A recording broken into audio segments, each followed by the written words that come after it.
Coming up on today's episode of HD Nation, hang on an HDTV mount. It is all about the studs. The top 5 movies from comics, what is Telecine anyway, and the Blu-ray releases for the week of September 15th, 2009. This is HD Nation.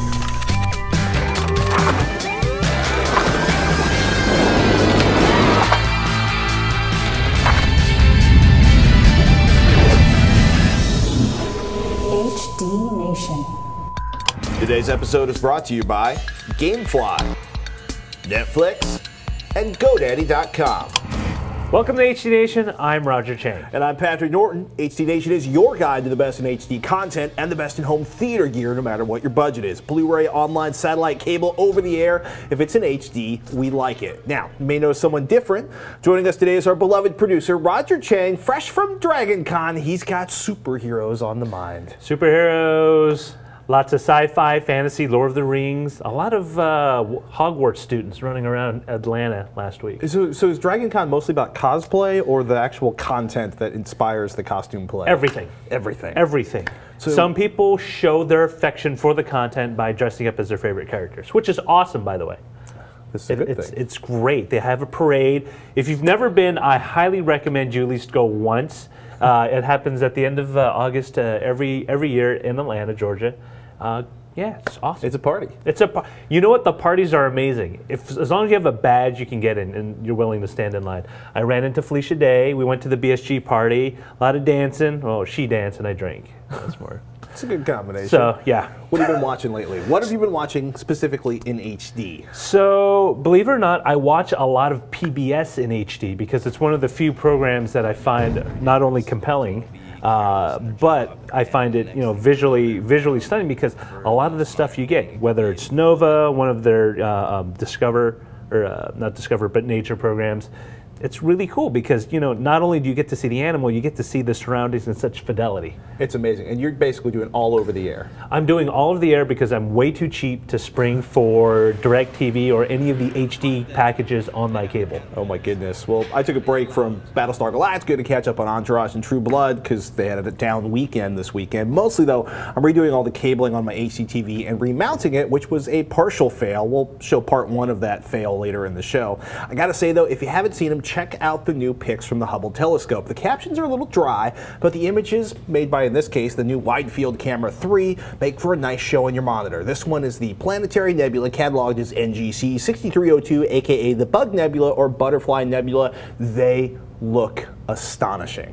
Yeah, and it's one of those things that people don't realize that how amazing the galaxy, the universe, and everything above our heads can look, especially when it's brought to you in high-resolution pictures. It's crazy. Well, they put 2 new cameras on the Hubble in May, and the results are just starting to trickle through. Hubble site is the website. We've got links to it on the homepage. We should probably talk news. Not a lot of news this week. Not so much. CEDIA is this week, and that's actually one reason why Robert's not here. He's going down to check out all the new HDTV technology, especially the thin screen stuff. There's a lot of advancements made so you can get your HDTVs ridiculously thin. We can't talk about it yet, but there was one that he had for testing in here that was about 1 inch thick, which is pretty amazing for a 50-inch panel. It's literally the thickness of a mirror that you would find hanging in a bathroom. Well, a mirror with a frame on it.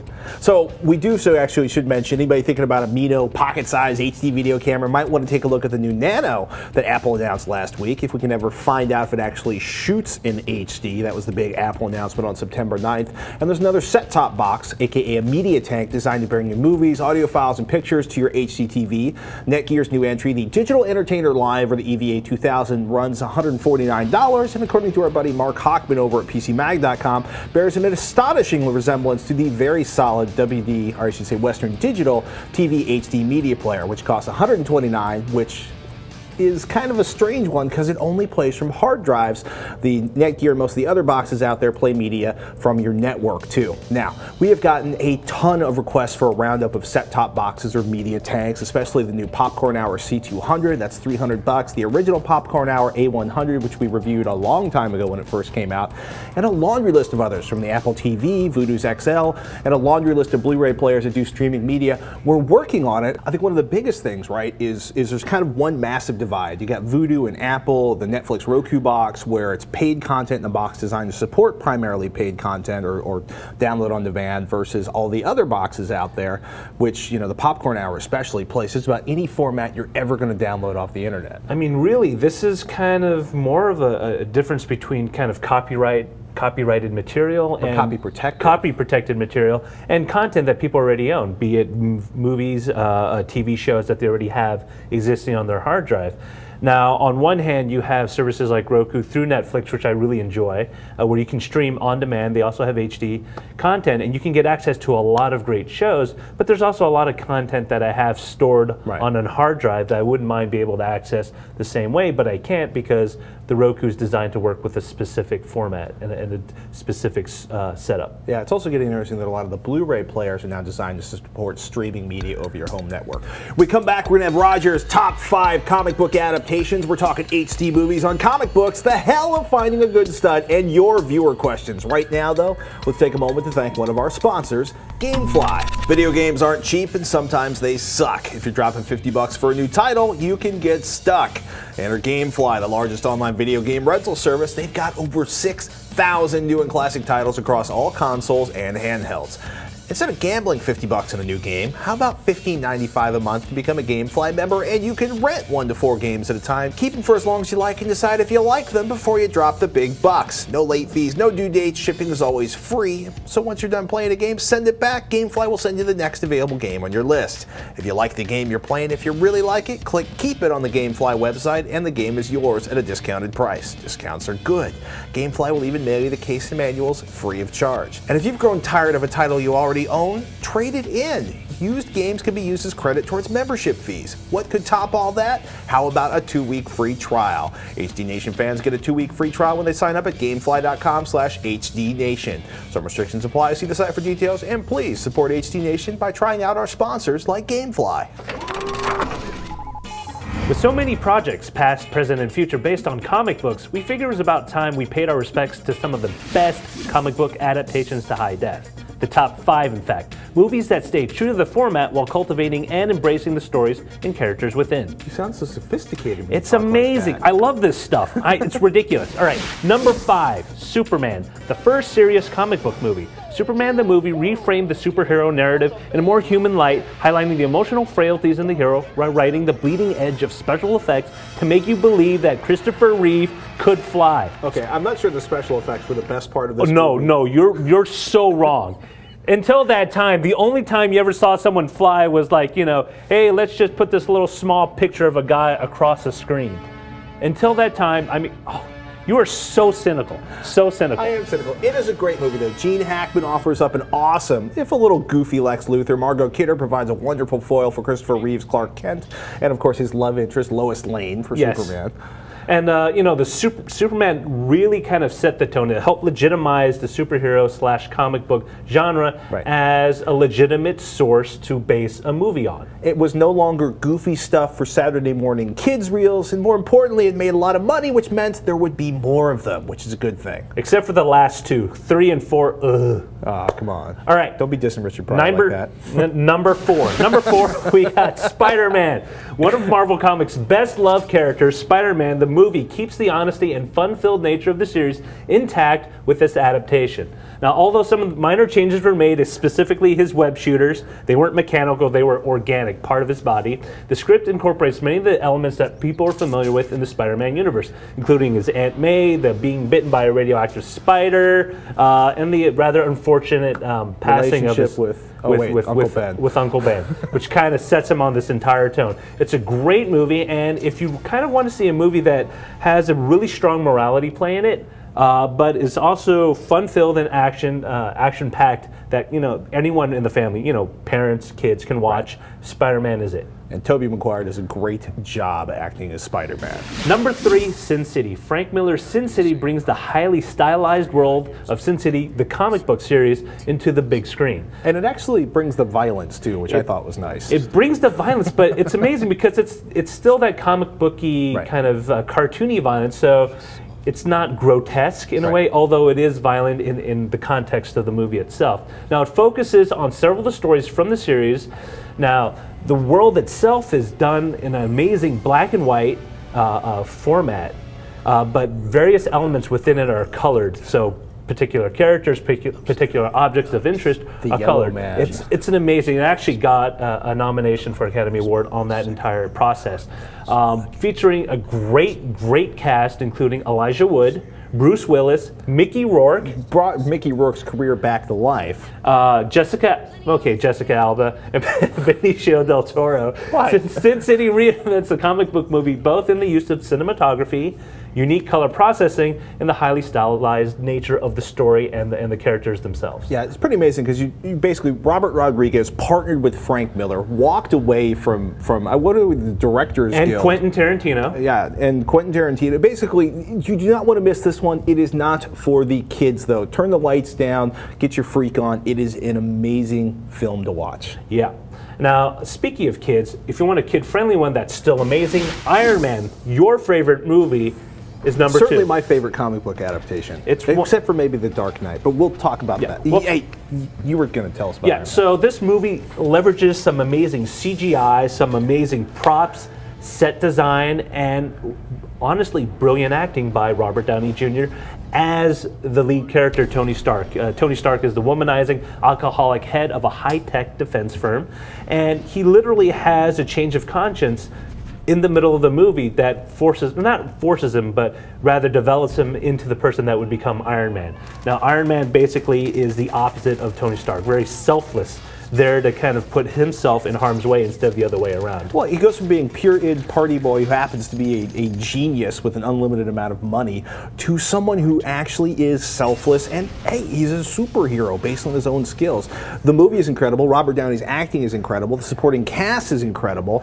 The CG is incredible. Yeah, along the way, Tony Stark has to develop the technology that is Iron Man, and so he creates the power suit of armor to stop a lot of these, bad guys and enemies.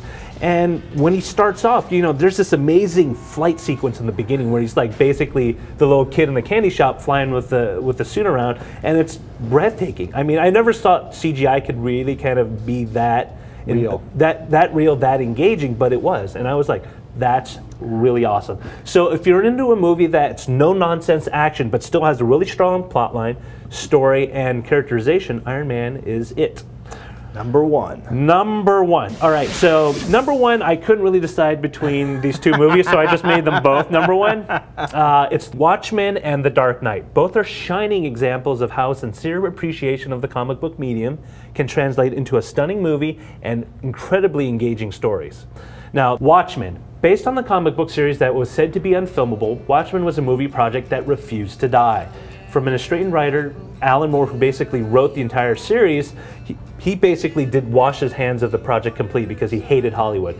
Now, after it survived that and got optioned and finally produced, Fox came in the last minute and said, Warner Brothers, you cannot release the movies in theaters because we own the copyright to it.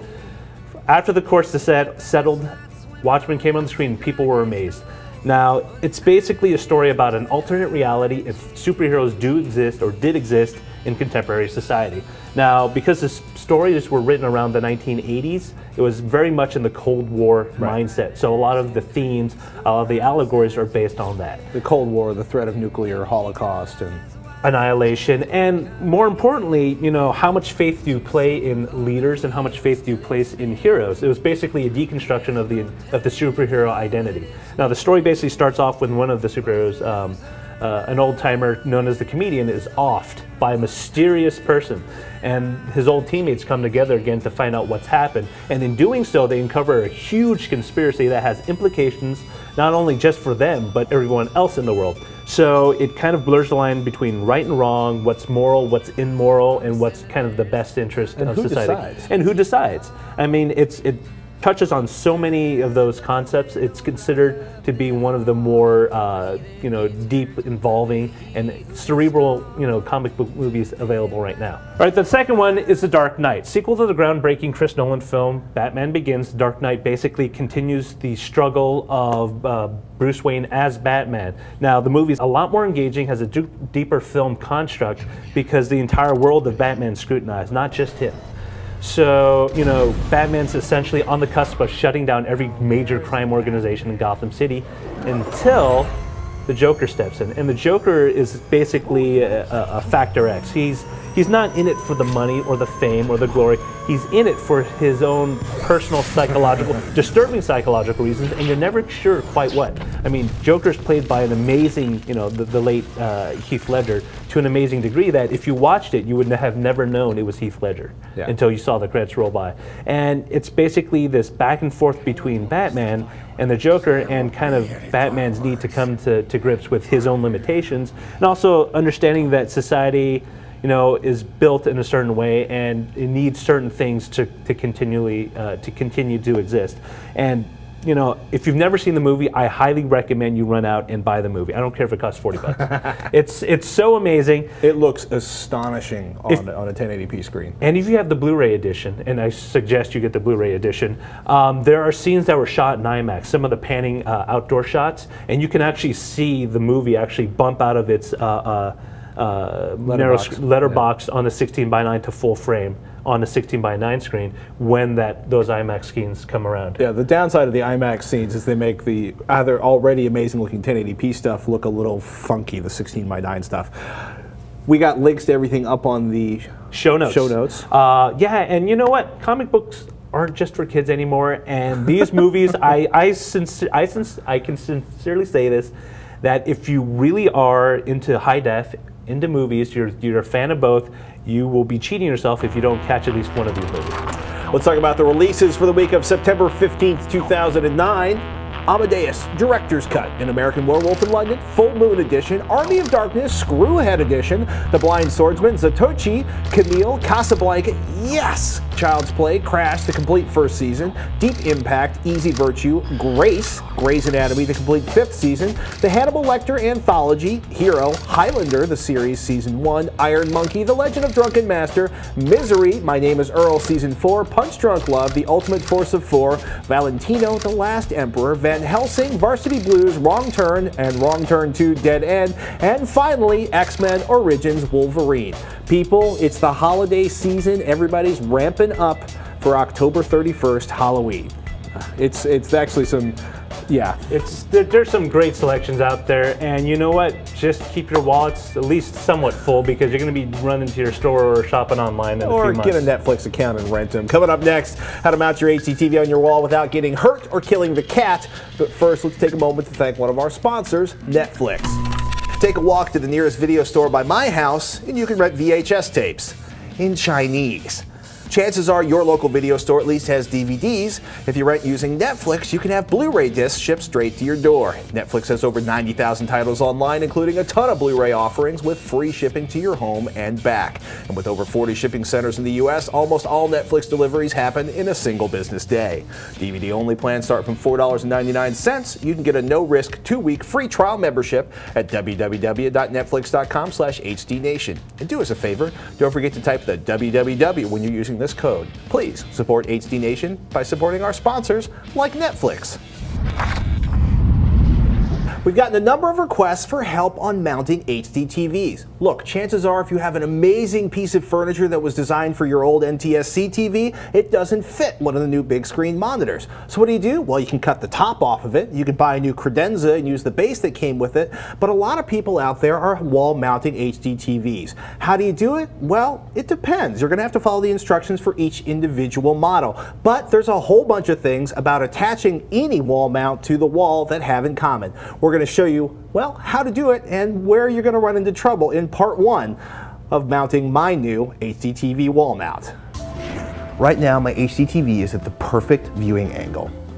Center of the TV is directly on my line of eyesight. I don't have to look up to watch the television, don't have a bad angle side to side. It's literally dead center in front of me. It is the perfect watching angle.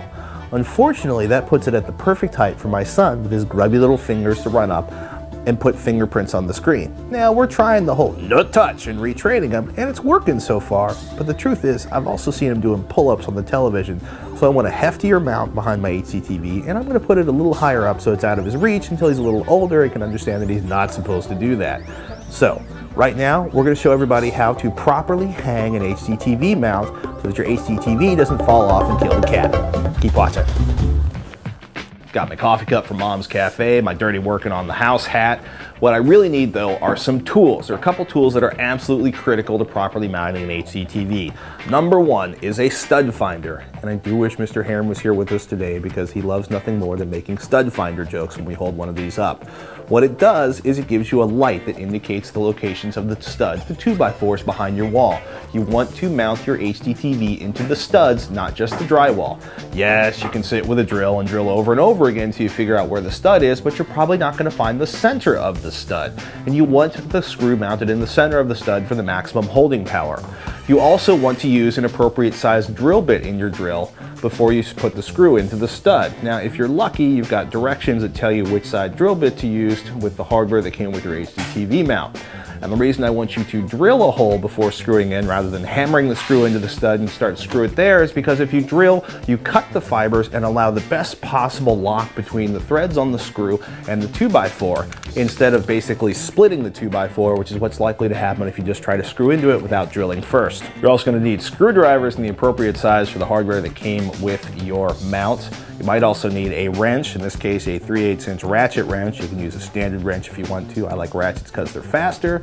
I've also seen mounts that came with Allen key hardware. You can pick those up at your local hardware store on the cheap. They are useful. Cordless screwdrivers are not necessary for this project, though a power drill is. Do yourself a favor, beg, borrow, rent, buy a power drill for this project. Cordless screwdrivers, if you want one, great. If you got one, great. If you don't have one, just use a regular screwdriver. It'll be fine.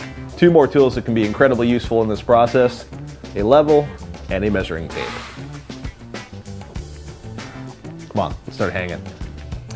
Obviously, I got to strip the cables and the television off the old mount before I put the new mount on, and I'm thinking, yes, Seamus, I am sorry, because I really need to do some cable management back here. This is embarrassing.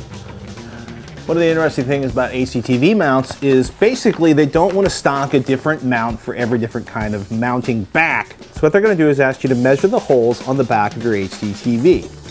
Once you've measured those holes, you basically have two choices if your monitor has a flat back or a curved back. In the case of the directions for the mount we're using, it's pretty easy. You skip to the page and that tells you which mount or combination of mounts you're going to use for the back of your television.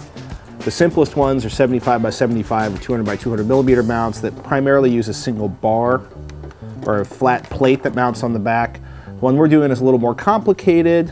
We've got, in theory, 3 screws to put in, although there's actually only space for 2 on the back of this TV. So you are going to have to do a little bit of puzzling through this before you get this attached to the mount on the wall. We'll get to that in a minute. Seamus, you got that screwed down?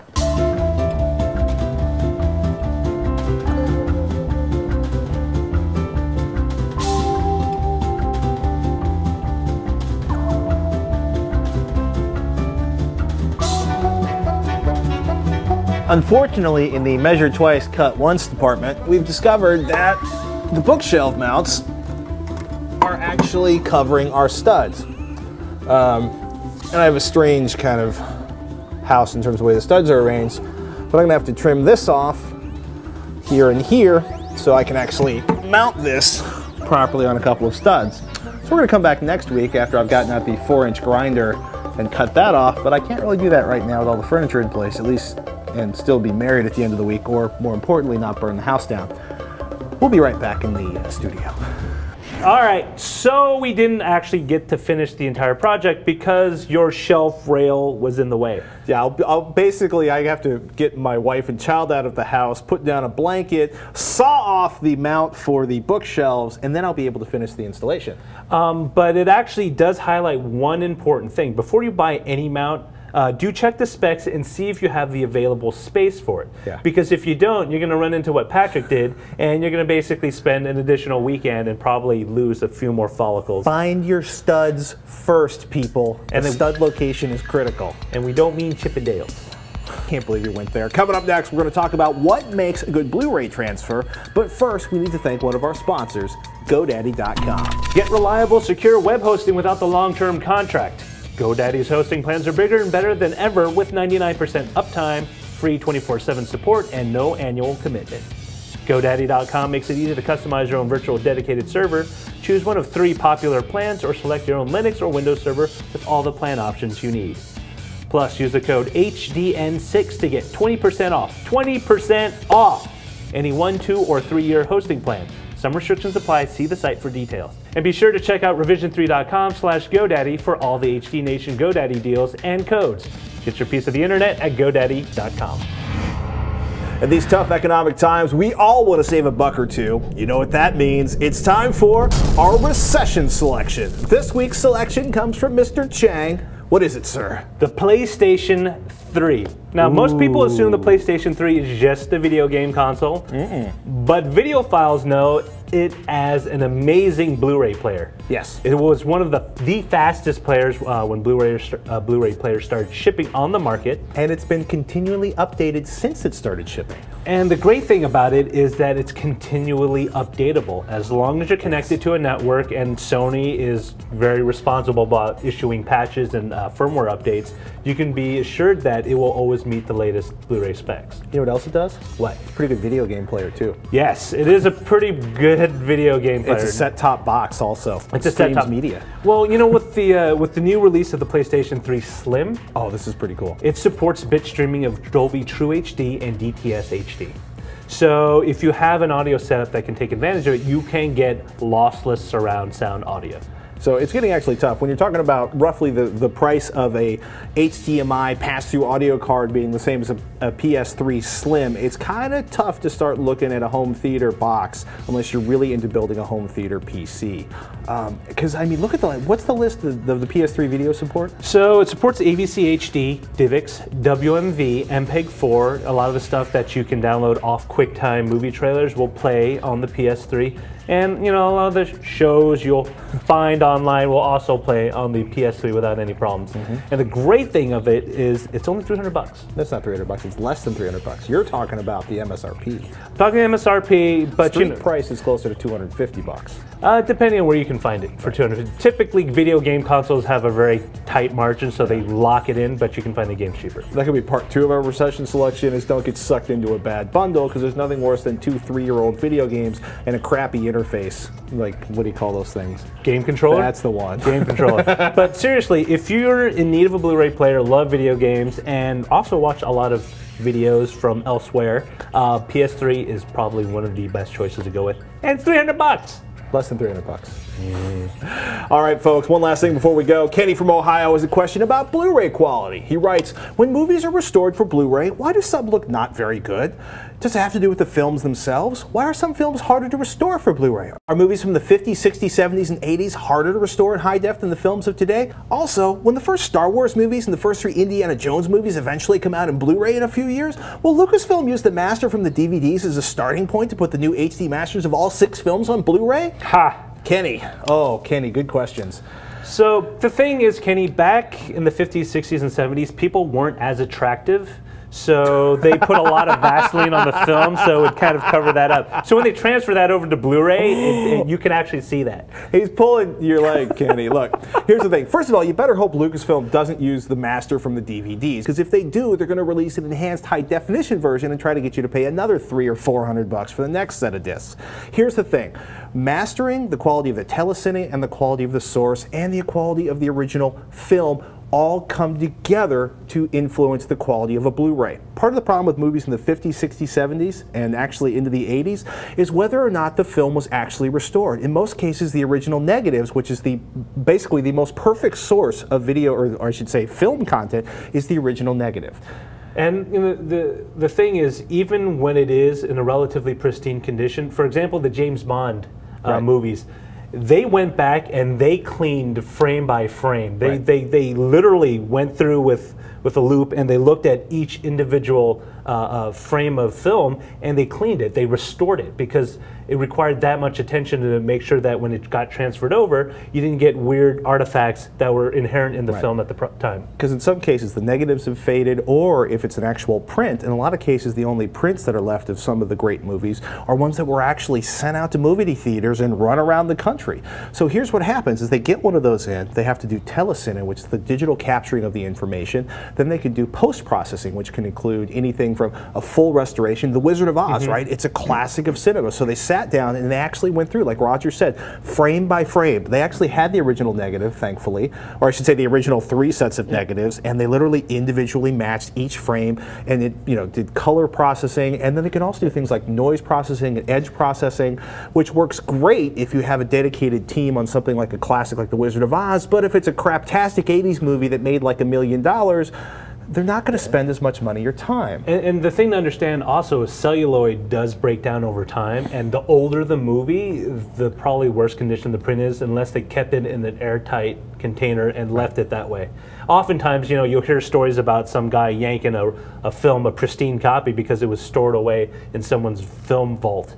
So unless they do that again, you know, it's going to take a lot of money, but it's going to take a lot of time to make sure all that's kind of reproduced in the way it was meant to be seen. If you're interested in making sure that the classic movies, and actually some of our favorite movies from the 80s and 70s and 60s and 50s, which are not classics, are well preserved, get involved with the AFI, the American Film Institute. They're actually fighting to get some of the great movies, basically finding those pristine copies and getting them stored in a way so that they, to minimize the possibility of them breaking down, because it's tragic that some of the pivotal moments, that shared experiences for the American people, have been lost simply because stuff was shoved into a hot warehouse and the film broke down. It's depressing.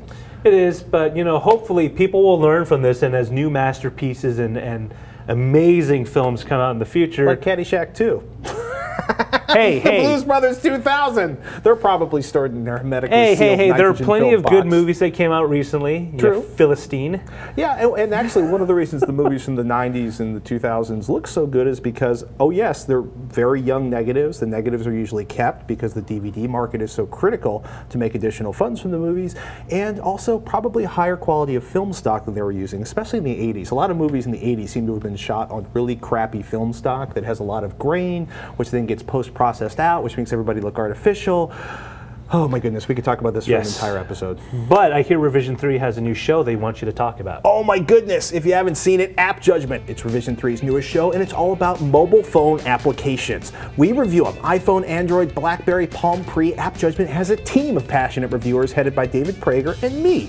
We'll give you advice, tips, and more importantly, we'll find some of the best applications for your mobile device. You can catch new episodes on Monday, Wednesday, and Friday on revision3.com/appjudgment. We hope you enjoyed this episode of HD Nation. Hopefully, Robert, when he gets back, will have lots to talk about with Cydia. There's amazing stuff at Cydia. There's always amazing stuff at Cydia. Amazing, amazing. So, if you want to get on it, send in your questions, your comments, suggestions to hdnation@revision3.com. Or hang out with the other viewers in the HD Nation forums, revision3.com/forum. And you'll find links galore in the show notes. You can find those in all of the older episodes of HD Nation at revision3.com/HDNation. So if you're not getting the latest episode of HD Nation to your podcatcher, RSS reader, what have you, what are you waiting for? That's right, subscribe and watch. And until next time, I'm Roger Chang. And I'm Patrick Norton. We'll see you next week on HD Nation.